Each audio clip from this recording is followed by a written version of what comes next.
Folks who went before us blazed the trail through history. The heritage they left behind is part of you and me. All the dreams they still live on, and it makes me proud to be a living, breathing part of it all, the American legacy.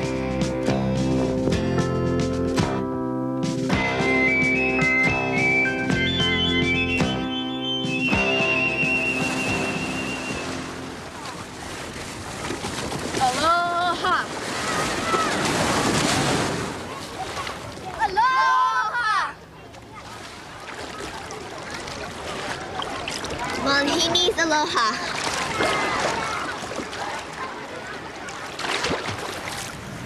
Those young people want to welcome you to the islands of Hawaii, and so do I. Aloha means just that.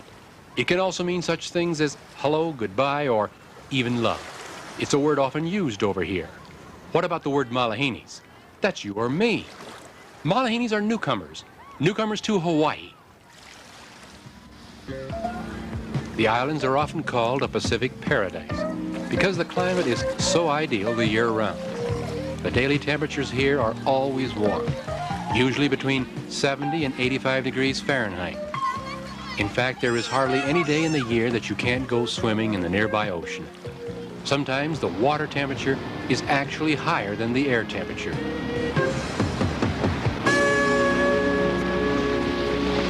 Hawaii is a long way from what people over here refer to as the mainland, the main part of the United States. In fact, if this is the coast of California with Los Angeles here and San Francisco here, Hawaii is some 2,400 miles out in the Pacific Ocean, south and west of the mainland. There are 8 main islands plus over 100 smaller islands that go to make up the state of Hawaii. They are laid out in the ocean like a chain. Slowly, over millions of years, molten lava pushed upward from below the Earth's crust, forming mountains that finally reached above sea level to form the chain of islands. Today, only the biggest island, called Hawaii, has active volcanoes. They can even be visited as close as the edge of their craters to look downward hundreds of feet to the seemingly quiet fire pit far below. According to Hawaiian legend, it is the ancient fire goddess Pele who tends the fiery furnaces deep in the earth and from time to time hurls the flaming red lava out of the boiling depths. Sometimes the fiery display goes on for hours or even days as the hot molten lava is pushed up and out of the crater to flow like a river down the mountain slope, covering up and destroying anything in its path. Fortunately, such eruptions don't occur very often.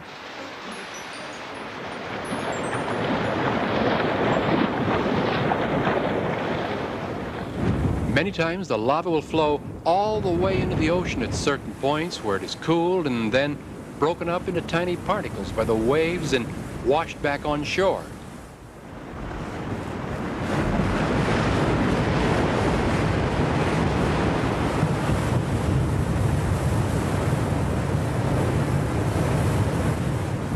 The result at certain places, a beautiful black sand beach. As clean and as fun to play on as a white sand beach. But volcanoes and black sand are only a few of the unique geographical features found here in Hawaii. In another part of this island, there's a fern forest that defies description.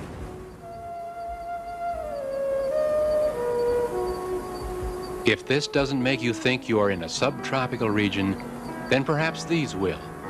Wild flowers with delicate beauty, growing in a variety of natural settings. Green plants and trees seem to be everywhere, especially here on the island of Kauai, for at the top of this extinct volcano is one of the rainiest places on Earth. The summit is almost always cloudy because it's almost always raining, over 480 inches in a year's time. Yet not far away in beautiful Waimea Canyon, less than 20 inches of rain fall on these picturesque rock formations that have slowly formed over ages of time. It's little wonder that the early Hawaiians worshipped many gods to explain these unusual forms of nature.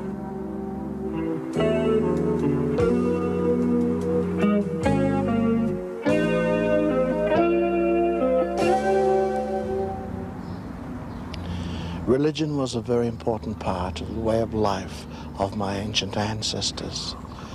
Every tree, every river, every mountain, every landmark of prominence, every activity was connected with some religious presentation.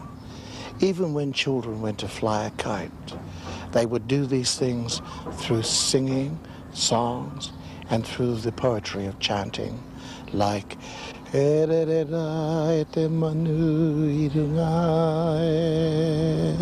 fly high in the heavens, my beautiful kite.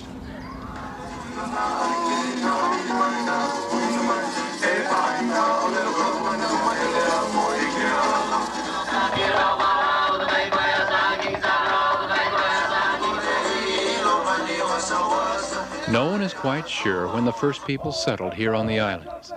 Some say it was as long ago as 1,500 years. It is known, however, that the Hawaiian culture is a blend of many island peoples, what we call Polynesia, and that over many centuries, with the use of the outrigger and double canoes, people from many of the Pacific islands slowly migrated northward, bringing with them their culture to mix with those islanders already here.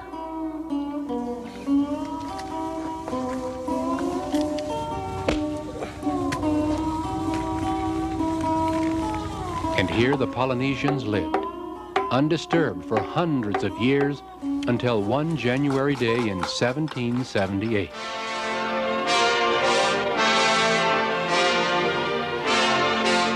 Land on, Captain! Another sighting of land on the starboard, sir. Shall we put in? Indeed, Mr. Bligh, bring her about. We'll drop anchor in that cove. I think it's time we discovered for ourselves what these islands and their people are like. His name, Captain James Cook, the great English explorer, who through 3 long and difficult expeditions over a 10-year period, explored and mapped much of what lay hidden in the southern hemisphere and here in the Pacific Ocean. The natives seemed filled with wonder, Captain, not only with us and our ship, but with what we offer them in trade. I'm sure they have never seen metal before. Iron nails may well fill our ships with needed supplies and food, Mr. Bligh. Have you marked well the islands in your chart? Indeed I have, sir. Very good. Then identify them as the Sandwich Islands. I intend to honor my good friend in England, the Earl of Sandwich, with this discovery. And for over 100 years, this is how they were known to sea captains and trade merchants of the world, the Sandwich Islands. Strangely enough, their discovery by Captain Cook later led to his death at this very spot in Kealakekua Bay, Hawaii, in an unfortunate skirmish with native warriors.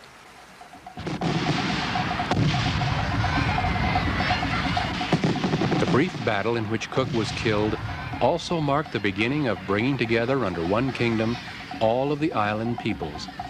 For one of the warriors that day was a man named Kamehameha.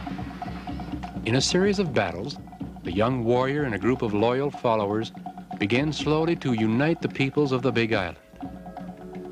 In 1795, Kamehameha had established himself as king over the entire chain of islands.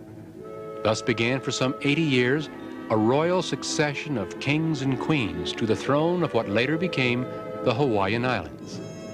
It marked a period of great change for the people.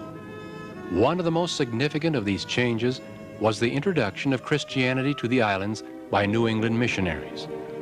These same missionaries later saw to the development of the Hawaiian alphabet and the building of schools to teach the people and their children how to read and write.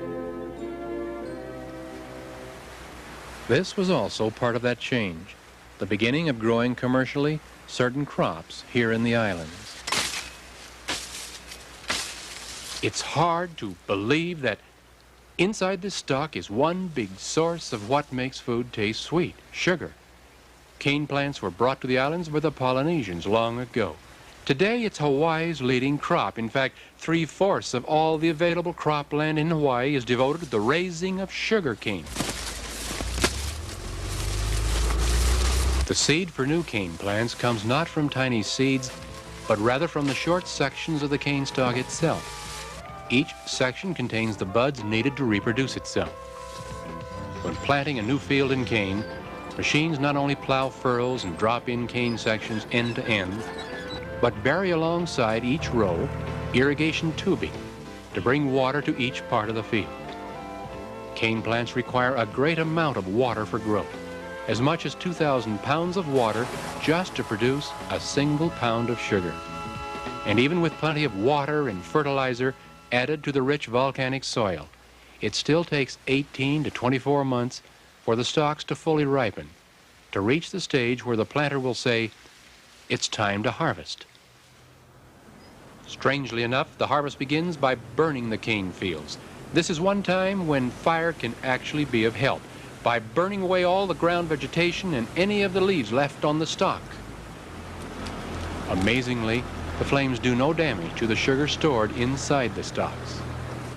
After the burn, the fields are quickly cleared by power rakes and giant cranes, cutting, gathering, lifting masses of the now strange-looking cane into waiting trucks bound for the sugar mill not far away. Here again, specially designed machinery takes over, washing, cutting, squeezing out the sugary juices of the cane so it can then be boiled and evaporated into a mass of golden brown crystals, 98% pure raw sugar.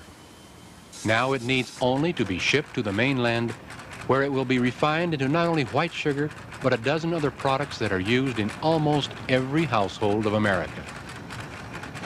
Food processing like this, in fact, is Hawaii's leading manufacturing activity, and not just with sugar, but with fruit as well. The canning and freezing of products we all buy at grocery stores. It's called a janaka, a marvelous machine invented to process a familiar fruit. Not only does it remove the pineapple shell and cut off both ends, but it punches out the core as well, so that workers can trim and place the juicy slices into cans. Over half of the world's pineapple comes to us from Hawaii's fields and factories. It's as important to Hawaii as these tourists that enjoy watching the canning process. Tourism is a big business here. Each year, over 3.5 million people visit Hawaii to have fun and to see the sights. One of which is this statue of King Kamehameha, facing across at the famous Iolani Palace.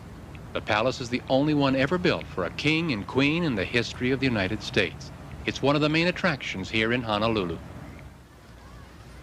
Located along the famous Waikiki Beach are many high-rise hotels that are filled with tourists eager to play, to see, to remember what this 50th state is like.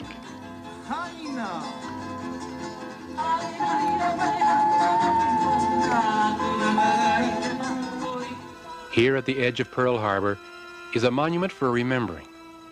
Below, in 20 fathoms of water, lies the battleship Arizona, sunk by Japanese aircraft on December 7th, 1941, in a surprise attack on the islands. What followed for our country was World War II.